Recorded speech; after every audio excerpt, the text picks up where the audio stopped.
Okay, testing out how to get to Epic from home. I'm using the Chrome browser, however.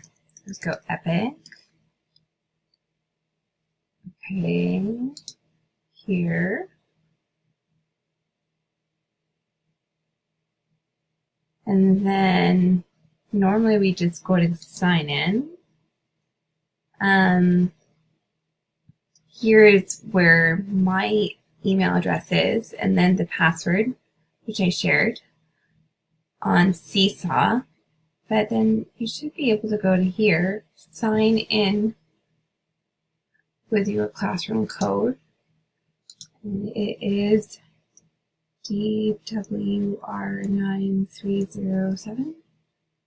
Sign in. Yeah.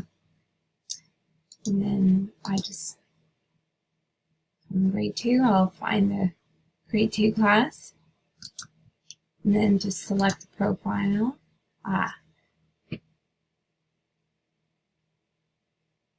Are you with your teacher now? Ask them for help signing in. Sign in.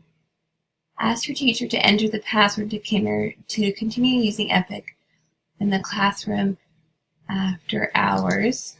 So it's Ridgewood 1. RIDGEWOOD 1. I confirm, continue. And there it is. Okay.